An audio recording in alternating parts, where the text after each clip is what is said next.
"Security, get this woman out of my sight." Now, the words sliced through the lobby. A plastic cup tilted. Ice-cold lemonade arced through the air, splashing across Dr. Lena Harris's face, a calculated act of public humiliation. 30 minutes earlier, Dr. Lena Harris had navigated her slate-gray Lucid Air into a visitor spot at Ethelred Incorporated's imposing headquarters. The license plate, a quiet nod to her field, read DBLHLX. It was a gift from her husband, Elias, a celebration of her latest patent. Today was their 7th anniversary, and she was breaking her own rule about visiting him at work. She clutched a specially designed thermal container, its brushed titanium surface cool against her fingers. Inside, a rich, fragrant oxtail stew, a taste of their shared Caribbean heritage, simmered gently. She'd woken at dawn to prepare it, a small ritual of love before Elias vanished into his world of board meetings and global strategy calls. The lobby of Ethelred Incorporated was a cathedral of corporate power. Polished granite floors reflected the cold, architectural light filtering through towering, narrow windows. The air was thick with the scent of expensive leather and a faint, antiseptic cleaning solution. It was designed to intimidate, to remind every visitor of their place. Lena's low heels made a soft, determined click against the stone as she approached the reception desk, a massive block of dark, veined marble. "Excuse me," she said, her voice warm, a stark contrast to the lobby's chill. "I'm here to see Elias Vance. It's a personal matter." The young receptionist, whose name tag read Chloe, looked up, her eyes widening slightly at the sight of Lena's elegant cornrows and the understated but obviously expensive briefcase she carried. "Do you have an appointment, Dr. Harris?" Before Lena could reply, a sharp voice cut in. "The CEO does not take unscheduled meetings." Carol Jennings, the head of human resources, materialized beside the desk like a phantom of corporate policy. She was a vision in beige, her blonde hair pulled into a severe chignon, her arms crossed in a posture of unassailable authority. Her eyes, the color of a winter sky, swept over Lena in a swift, dismissive appraisal. Lena offered a polite practice smile. "I understand completely. However, this is a special occasion. If you could just let him know." "Special occasion?" Carol's voice was laced with a saccharine skepticism that was more insulting than open hostility. "And what, precisely, is your business with Mr. Vance?" "As I said, it's personal," Lena repeated, her grip tightening on her briefcase. The custom leather, a gift from Elias, was worth more than Carol's entire outfit, but such details were lost on a woman who saw the world through a prism of her own biases. "Personal." Carol rolled her eyes with theatrical flair, a performance for the benefit of the employees now beginning to loiter nearby. "Let me guess. Another one with personal business, trying to get a piece of the pie. We see your type all the time." A slow, creeping heat prickled at the back of Lena's neck. She had faced microaggressions her entire life. The subtle dismissals, the surprise at her eloquence, the backhanded compliments. But this was different. This was blatant, public, and dripping with venom. "I'm his wife," she stated, her voice quiet but firm. Carol let out a short, sharp laugh, like glass breaking. "His wife? Elias Vance's wife." She gestured dramatically to the growing audience of interns and junior executives. "Does she look like the wife of a CEO to you people?" The crowd swelled. 5, then 10, then 15 people. Phones began to emerge, their dark screens held aloft like modern-day torches. "Women like you," Carol continued, her voice rising, feeding off the attention, "are always looking for a handout. Gold diggers, social climbers, you have a dozen names for it." Lena's fingers dug into the strap of her bag. Inside, her phone vibrated. A text from Elias. "Counting the minutes until our dinner. Love you." "Ma'am." A security guard named Frank approached, his expression deeply uncomfortable. He was a large man, but he seemed to shrink under Carol's gaze. He'd seen Lena's picture on the company's internal site during security briefings, but Carol was his superior. Challenging her was career suicide. "Frank, perfect," Carol announced. Please escort this individual from the premises. She is causing a disturbance." "I'm not causing a disturbance," Lena said, her voice a marvel of control. "I brought my husband lunch for our anniversary." She pulled out her phone, displaying the lock screen, a professional portrait of her and Elias at a charity gala, his arms securely around her waist. It was the same official photo that hung in the executive wing. Carol barely glanced at it. A cheap Photoshop job. The desperation is almost pathetic.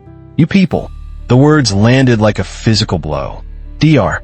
Lena Harris, who held a PhD in biochemistry from Johns Hopkins, who had led research teams that developed life-saving pharmaceuticals, who spoke at international science symposiums, was reduced to "you people." "The security cameras are recording this," Carol whispered an older woman named Maria, a longtime administrative assistant. She remembered Elias bringing Lena to the office Christmas party, her brilliant laugh echoing in the halls. Carol whirled on her. "Recording what? Me protecting this company from an obvious grifter?" The lobby was now packed. The lunchtime crowd, drawn by the spectacle, formed a tight circle. A young black intern, a student from Howard University, stood at the edge of the crowd. He recognized Dr. Harris from a guest lecture she'd given on campus. He opened his mouth to speak, then saw the look in Carol's eyes and fell silent, shame burning in his gut. Lena checked her watch. 3:10 p.m. Elias's board meeting was scheduled to end in 5 minutes. "Look," she said, trying one last time, holding up her car keys. The lucid fob, with its small, engraved double helix, glinted under the harsh lights. "I can call him right now." "Don't you dare bother Mr. Vance with your games," Carol snapped. She turned to Frank. "I gave you an order. Remove her." Frank shifted, his gaze dropping to the floor. "Ma'am," he said softly to Lena, "perhaps if you just came back another time." "She won't be coming back at all," Carol interrupted, her voice triumphant. She stepped behind a reception desk, opened a small, built-in refrigerator, and pulled out a clear plastic cup filled with lemonade and ice. This is what happens when people don't understand their place. She took a step forward, unscrewing the lid. The ice-cold, sticky liquid hit Lena's face with a shocking violence. It streamed down her cheeks, dripped from her chin, and soaked the front of her silk blouse. The sharp, acidic scent of lemons filled the air. Silence descended upon the lobby, broken only by the sound of a single ice cube skittering across the granite floor. Carol Jennings stood there, the empty cup held like a weapon, a smug smile on her face. For a long moment, nobody moved. The 20-plus employees in the lobby stood as if frozen in time, a tableau of shock, discomfort, and morbid fascination. Every phone was still recording, capturing the rivulets of lemonade tracing paths through Lena's carefully applied makeup, the dark, spreading stain on her deep blue blouse. The only sound was the slow, steady drip of liquid from her chin onto the polished floor, a metronome counting down to a disaster Carol couldn't yet comprehend. "There," Carol announced to the captive audience, her voice ringing with self-satisfaction. "That is how we handle trespassers at Ethelred Incorporated." Lena remained motionless, her dignity a shield against the humiliation. The handmade lunch container, forgotten in the initial shock, slipped from her wet fingers. It clattered against the granite with a dull, final sound that made several people wince. "Oh my God," whispered Chloe, the receptionist, her face pale. "Did you really just—" "I did what was necessary." Carol cut her off, her voice sharp as a shard of glass. She turned, addressing the crowd, as if she were a general rallying her troops. "Let this be a lesson to all of you. We protect our assets. We protect our leadership from individuals who believe they can simply waltz in here and make demands." Frank, the security guard, looked physically ill. His hands trembled at his sides. He had a mortgage, a daughter in college, and a wife whose medical treatments were covered by Ethelred's insurance. He had seen Carol dismantle careers with a quiet word, a strategically negative performance review. But this was different. This was a public execution of dignity. "Ms. Jennings, maybe we should just call Mr. Vance," he mumbled, his voice barely audible. "Call him? For what?" Carol's voice echoed in the cavernous space. "To show weakness?" To let every con artist in the city know that our CEO is an easy target. More employees, drawn by the commotion, streamed out of the elevators. The audience for Carol's power play was growing. Someone's phone buzzed with a notification. A junior developer had started an Instagram live stream. The viewer count was already at 827 and climbing. The comments section was a waterfall of outrage and disbelief. Is this for real? That HR lady is getting fired. This is insane. This woman, Carol gestured at Lena as if she were a piece of evidence in a courtroom, has the audacity to claim she is Elias Vance's wife. Look at her. Does she look like she belongs in the C-suite? A ripple of murmurs went through the crowd. A few uncomfortable shifts from the veteran employees who knew the truth. A few uncertain nods from new hires who only knew Carol's authority. The divide was palpable. Those who knew, and those who were too afraid or too new to question. It was Maria, the administrative assistant, who found her courage. Clutching her tablet like a shield, she stepped forward. Carol, I really think you need to see this. See what, Maria? Carol whirled on her, sensing a crack in her wall of control. That we should bow down to every sob story and fake ID. Maria's mouth opened, then closed. She had worked at Ethelred for 15 years. She had scheduled Elias's appointments, ordered flowers for Lena's birthday every year, and even babysat their dog once. She knew exactly who was standing there, dripping lemonade onto the floor. But Carol Jennings held the power to make her life a living hell. With a look of profound self-loathing, Maria stepped back, her eyes downcast. The livestream viewer count hit 1,200. Hashtag Ethelred Scandal began to trend on Twitter. Finally, Lena moved. With slow, deliberate grace, she wiped the sticky liquid from her eyes with the back of her hand. Her wedding ring, a custom-designed double helix of intertwined platinum and gold, caught the light. It was a perfect match to the one Elias wore, a symbol of their intertwined lives and scientific passions. I would like to use my phone now, she said. Her voice was quiet, yet it carried across the silent lobby with absolute clarity. Your phone. Carol laughed, a brittle, ugly sound. This charade is over. Frank, I want her removed. Now. She pulled out her own phone, her fingers flying across the screen. I'm documenting this for the police report. Attempted fraud, corporate harassment, criminal trespassing. Click. Flash. She took a photo of Lena's wet face. Click. Flash. Another of her stained blouse. Perfect, Carol muttered, reviewing the images. This will show exactly what we're dealing with. The crowd had now swelled to nearly 30 people. No one was working. This was the only thing happening in the world. Shouldn't someone get Mr. Vance? Asked the young Howard in turn, his voice shaking but clear. He was too new to understand the unspoken rule. You don't challenge Carol Jennings. Absolutely not, Carol snapped, rounding on him. The CEO is busy with multi-billion-dollar decisions. He doesn't have time for this distraction. She gestured dismissively at Lena, who stood with a quiet strength that seemed to infuriate Carol even more. Ma'am, Frank tried again, his voice a desperate whisper. We could just verify her identity. Frank, Carol's voice dropped, becoming ice-cold and dangerous. Are you questioning my professional judgment? Are you questioning me? The security guard froze. He looked at Lena, at the calm, intelligent eyes staring back at him. He saw the expensive bag, the custom jewelry, the bearing of a woman accustomed to respect. Then he looked at Carol, her face contorted with rage, and at the 30 phones recording his every move. He looked at the floor.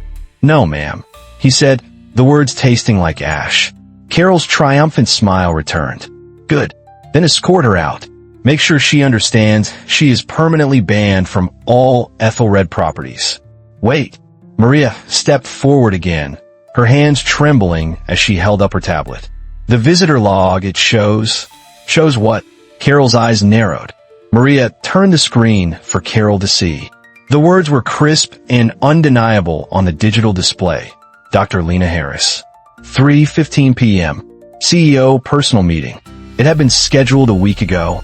The lobby fell utterly silent. Even the frantic scrolling of the live stream comments seemed to pause. Carol snatched the tablet, her eyes scanning the entry with frantic desperation. There it was, an appointment for Dr. Lena Harris.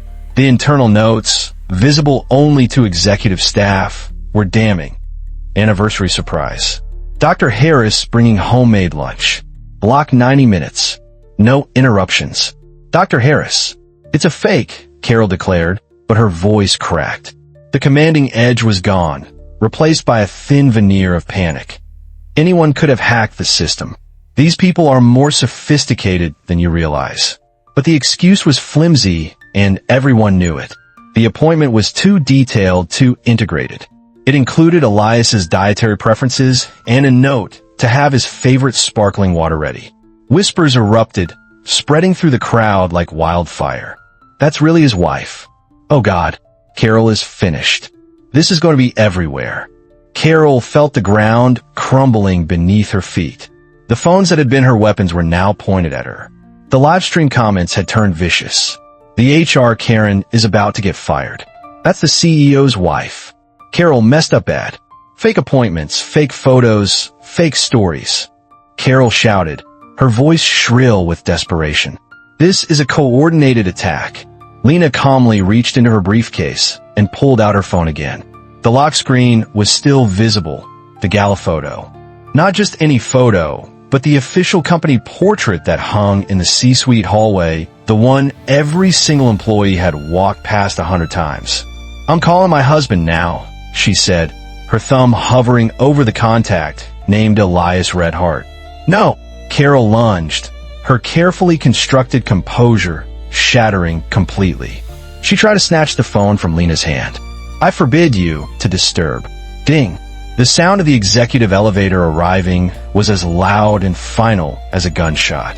Every head in the lobby swiveled in unison. The polished steel doors, reserved for the highest echelon of the company, began to slide open. Carol's face went from flushed red to a ghostly white. Her time was up. Elias Vance stepped out of the elevator, a warm smile on his face. He was adjusting the cuff of his custom-tailored charcoal suit, anticipating the quiet anniversary lunch he was about to have with his wife. At 38, the CEO of Ethelred Incorporated moved with the quiet, earned confidence of a man who had built a multi-billion-dollar empire from the ground up. His wedding ring, the golden half of their double helix, caught the lobby's cold light. The smile vanished instantly.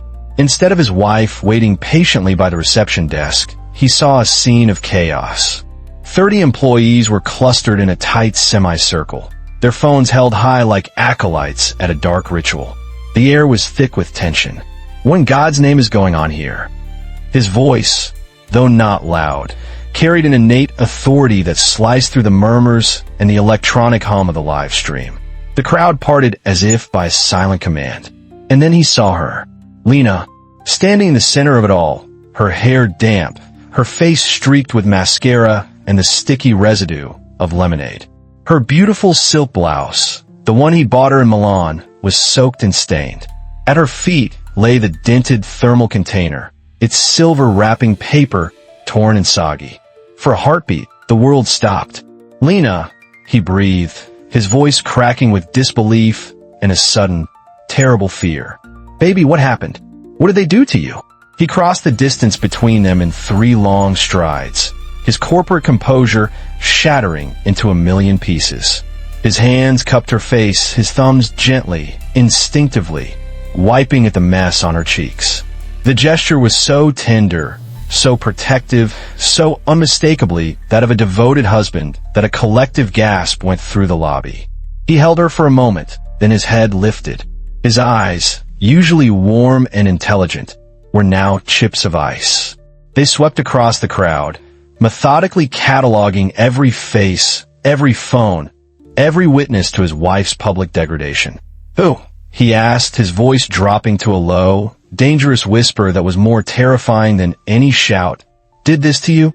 The lobby held its collective breath. The 30 phones continued to record, but the silence was absolute, stretched taut like a wire about to snap. I brought you lunch, Lena whispered back, her voice miraculously steady. For our anniversary. She looked past him, her gaze landing on Carol Jennings. She said people like me don't belong here. Elias's gaze followed hers. It settled on Carol, who stood frozen, the empty plastic cup still clutched in her white-knuckled hand. Her face had gone the color of ash. Beads of sweat were forming on her brow, trickling down her temples. Elias's voice was deceptively soft. Carol's mouth opened and closed, but no sound emerged. Employees around her took small, instinctive steps away, creating a circle of isolation around her, as if she were contagious. It was Maria, the administrative assistant, who finally broke the silence, her voice trembling but clear. "Mr. Vance." I tried to tell her. "Ms. Jennings." She threw lemonade on Dr. Harris. She called her a gold digger and was trying to have security remove her from the building. Elias's jaw tightened, a muscle pulsing in his cheek. He pulled a monogrammed handkerchief from his jacket pocket, a silk square with a small, embroidered double helix, and began to gently dab the remaining moisture from his wife's face. The act was intimate and loving, a stark contrast to the cold fury radiating from him. Every person in that lobby, and every one of the thousands watching the live stream, could feel the protective rage in his controlled movements. "How long?" he asked softly, his eyes never leaving his wife's. "Has this been going on?" 20 minutes, Lena replied, her dignity a fortress. I showed her a photo. I told her about the appointment in the system. I told her repeatedly that I was your wife. She called me a liar. She said I was desperate. Elias's breathing deepened, becoming slow and measured. His colleagues, who had seen him navigate hostile takeovers and market crashes, recognized the signs. The slight tension in his shoulders, the careful modulation of his voice, the way his free hand clenched into a fist at his side. This was Elias Vance at his most dangerous. Not loud, but cold. Calculated. Devastating. He looked up, his gaze sweeping over the crowd once more, then landing on the nearest phone. The Instagram live stream now had over 4,200 viewers. "Carol," he said, and the name hung in the air like a death sentence. "My office. Now, Mr. Vance, I can explain." The words tumbled out of Carol's mouth in a desperate torrent. She refused to follow protocol. She was being aggressive. Anyone could claim. I said, "Now." He started to guide Lena towards the elevator, but then he paused.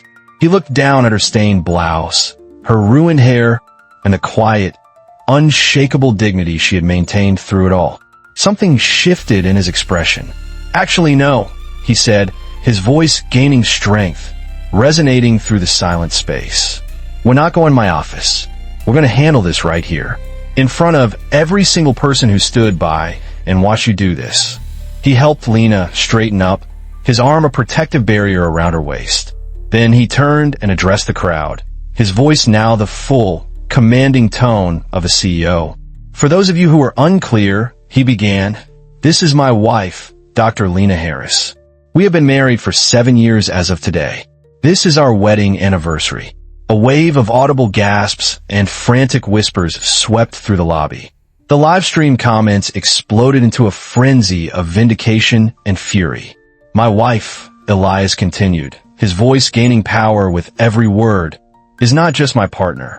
She is Dr. Lena Harris, a biochemist with a PhD from Johns Hopkins. She holds 12 patents for pharmaceutical compounds that are saving lives around the world. She speaks at global science conferences and advises government health agencies. She is, in short, one of the most brilliant minds I have ever known." He paused, letting the weight of her credentials sink in, a stark rebuttal to Carol's gold digger slur. "She came here today to surprise me with lunch," he went on, his voice thick with emotion. "A lunch she woke up at 5 a.m. to prepare herself. She brought oxtail stew, my favorite, in a container she bought specifically for this day." He gestured to the sad, dented container on the floor. Instead of being welcomed into the company her husband built, she was assaulted. She was called a liar, and someone attempted to have her arrested for trespassing. Carol found her voice, a shrill, desperate sound. "Elias, I was only protecting you. I was protecting the company." She wouldn't identify herself properly. She wouldn't identify herself? Elias's eyebrows shot up, his voice dripping with incredulity. with her appointment clearly listed in our system, with our official wedding portrait hanging on the wall of my conference room upstairs, with her name, Dr. Lena Harris, on the permanent visitor access list that you, Carol, personally approved 6 months ago. Carol's face crumbled. The carefully constructed logic of her defense was being dismantled piece by piece in front of an audience of her colleagues and thousands of strangers online. You processed the paperwork to add her to my corporate health insurance plan as my spouse. Elias continued relentlessly. You have seen her at the company Christmas party for the last 5 years. You sent her a condolence card when her father passed away. The murmurs in the crowd grew louder as the pieces clicked into place. Employees nodded, their memories jogging. They remembered seeing Lena at company events. They had seen the photos. You didn't fail to recognize her, Carol, Elias said, his voice cutting through the noise like a surgeon's scalpel. You failed to see her. You saw a black woman asking for access, and your prejudice made the decision for you. You decided she didn't belong, and you filtered every subsequent piece of information through that ugly, racist lens.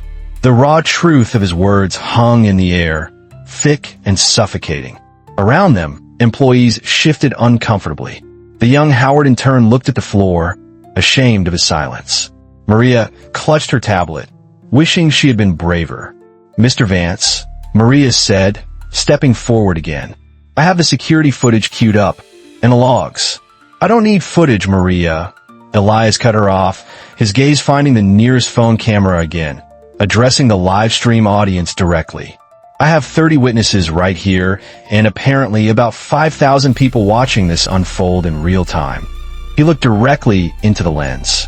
My name is Elias Vance, CEO of Ethelred Incorporated. What you have witnessed here today is a disgusting and unacceptable failure of our company's values. It violates every principle we claim to stand for. And I promise you, it ends right now. He turned back to Carol, who seemed to be physically shrinking. Carol Jennings, you are terminated from Ethelred Incorporated, effective immediately.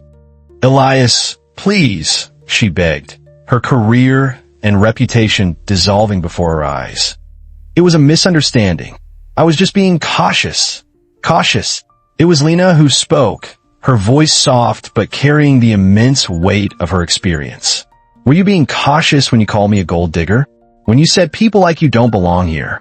Were you being cautious when you threw a drink in my face for asking to see my husband on our anniversary? Carol opened her mouth, but no sound came out. There was no defense. But Elias wasn't finished. His protective fury was coalescing into something larger, something more strategic. Corporate accountability. There's something else, he announced, his arm tightening around Lena's shoulders. Something everyone here and everyone watching needs to know. He paused for dramatic effect as the live stream viewer count surged past 6,000. My wife's visit today wasn't just personal. For the past 6 months, Dr. Harris has been conducting independent research in partnership with a leading workplace equality nonprofit. She has been documenting patterns of discrimination in corporate hiring practices across the tech industry. A new shockwave rippled through the lobby. This was no longer just about a personal insult. This wasn't just a visit, Elias declared. This was a test. And Ethelred Incorporated just failed. Spectacularly. Carol's legs buckled, and she sank into the nearest visitor's chair. Dr. Harris, Elias said, turning to his wife with a look of profound respect. Would you care to share your findings? With steady hands, Lena reached into her still-damp briefcase and pulled out a waterproof folder. She opened it, revealing a series of professionally printed charts and graphs. Over the past 18 months, she began, her voice the clear, authoritative tone of a scientist presenting her data. Ethelred Incorporated received 847 qualified applications from black candidates for technical and managerial roles. Of those, 731, or 86%, were rejected at the initial HR screening level, personally overseen by Ms. Jennings. She held up a chart. During that same period, 1,203 white candidates with similar or lesser qualifications applied for the same roles. Only 312, or 26%, were rejected at that same initial stage. The statistical probability of this disparity occurring by random chance is less than 0.001%. The numbers hit the lobby like a physical blow. The mathematical, irrefutable proof of systemic racism was laid bare for all to see. This data, Elias added, his voice grim, was collected as part of a preliminary investigation for a class action lawsuit. The documentation is legally admissible. The game had changed completely. This wasn't just about firing a racist manager. This was about the survival of the company. The revelation of a pending class action lawsuit, backed by irrefutable data, hung in the air like a toxic cloud. Carol Jennings sat in the visitor's chair, her face a mask of utter devastation. 25 years in human resources, a 7-figure salary, stock options worth a fortune, all evaporated in a single, catastrophic afternoon, undone by a prejudice she refused to acknowledge. Every single person you rejected had a family to support, a career to build, a dream to pursue, Lena continued, her voice resonating with a powerful empathy that made her data even more damning. The only difference between them and the candidates you approved was the color of their skin. And the only difference between me and them, she looked around the lobby, making eye contact with the stunned employees, is that I have a CEO husband to stand up for me. But that protection is meaningless if it's only for one person. It has to be for everyone. Elias felt a surge of immense pride. His brilliant, courageous wife was transforming her personal pain into a catalyst for profound societal change. Effective immediately, he announced, his voice booming with renewed purpose, addressing both the room and the rapidly growing online audience. Ethelred Incorporated will undergo a complete and total overhaul of its hiring and promotion practices. The livestream viewer count ticked past 8,000. News outlets were beginning to pick up the story. First, he declared, we are establishing a $15 million fund. This fund will be used to provide financial settlements to every qualified candidate wrongfully rejected by this company and to support nonprofits dedicated to fighting for workplace equality. $15 million. The number sent a shockwave through the lobby and across the internet. This wasn't a token gesture. This was a serious, tangible commitment. Second, we are creating formal, paid internship and recruitment pipelines with Howard University, Spelman College, and Morehouse College. If talent has been systematically excluded from our doors, we will systematically go out and find it. Third, all hiring managers, starting with the executive team, will undergo mandatory, rigorous, unconscious bias training conducted by third-party experts. And finally, he looked at Lena, his expression a mixture of love and deep respect. I am creating a new C-suite position. I am asking Dr. Lena Harris to become this company's first ever Chief Diversity and Inclusion Officer, reporting directly to me with full budgetary authority and a permanent seat on the board. A smattering of applause started, led by Maria and the young Howard intern, quickly spreading through the stunned crowd. The livestream comments were a blur of praise and fire emojis. In the span of 10 minutes, Elias Vance had turned a corporate crisis into a masterclass in leadership. Ms. Jennings, he said, his voice turning cold once more. Security will now escort you from the building. Your access cards have been deactivated. Your accounts are frozen. You will be contacted by our legal team. As two different security guards, their faces grim and professional, approached Carol.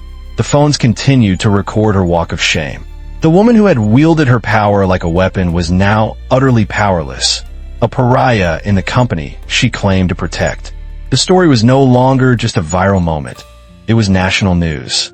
Hashtag Ethelred Standard and hashtag Vance Standard began trending.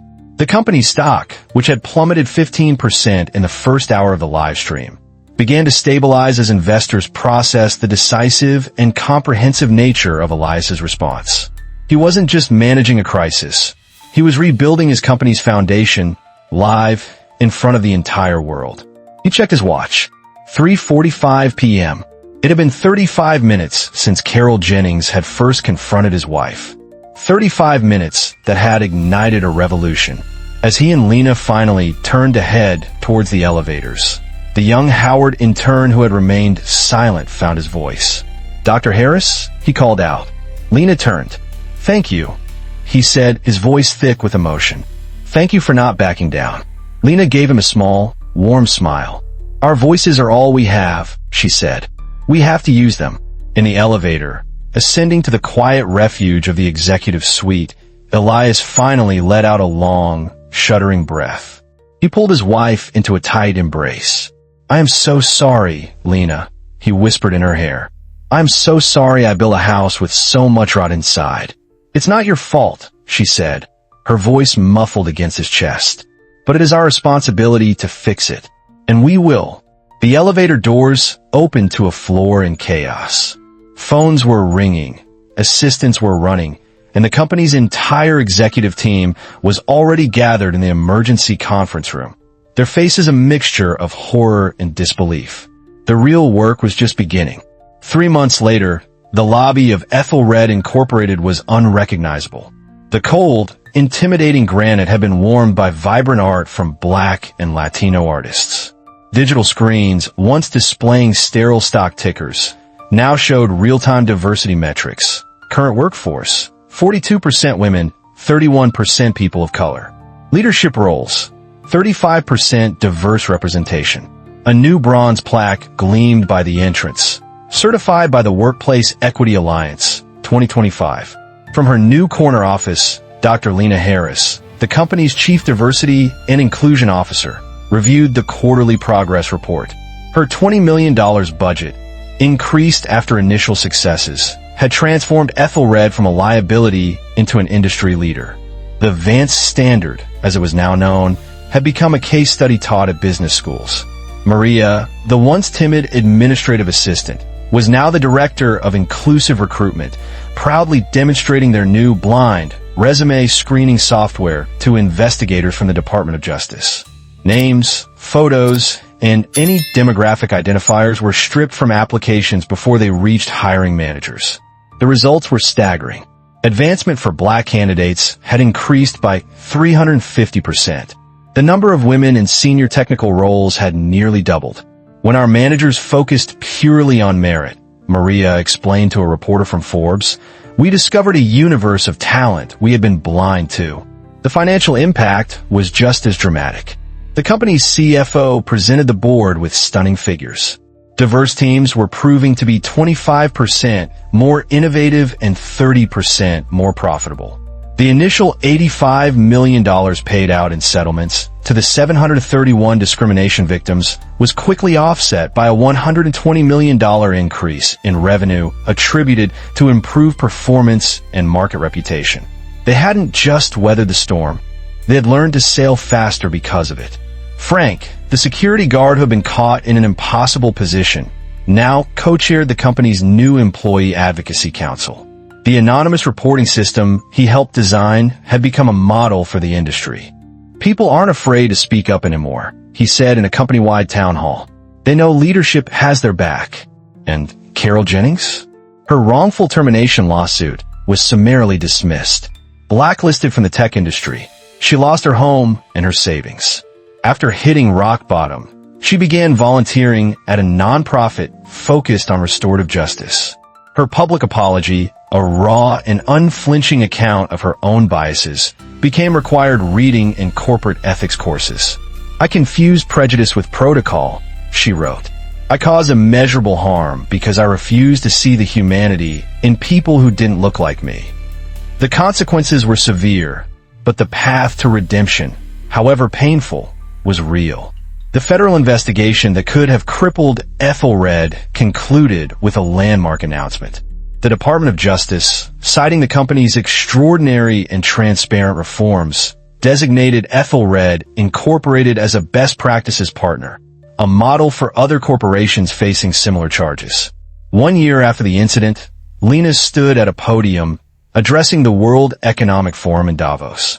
Behind her, a screen displayed the metrics of their transformation. Workplace discrimination is not just a moral failure, she said, her voice clear and confident. It is an economic catastrophe.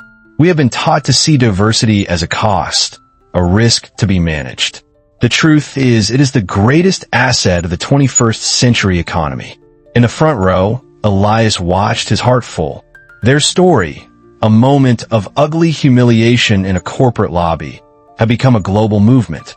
The live stream had been viewed over 50 million times, its comment sections becoming a vast archive of shared experiences, a testament to the pervasive nature of bias. What would you have done? Lena asked the audience of world leaders and CEOs. When faced with injustice, do you stay silent or do you become an agent of change? Every one of us has a choice. She concluded her speech with a call to action that echoed across social media. Share this story with someone who needs to see that dignity is non-negotiable. Comment below with your own experiences, good or bad, because every story shared chips away at the walls of silence. Please comment with respect, because these are not just stories, they are lives. Subscribe for more real-life accounts of resilience and justice. Remember, she finished, her eyes finding the camera broadcasting to millions. The most powerful force against bias isn't anger. It's data, it's courage, and it's the radical act of seeing every single person as worthy of respect. Your voice can change the world. You just have to be brave enough to use it.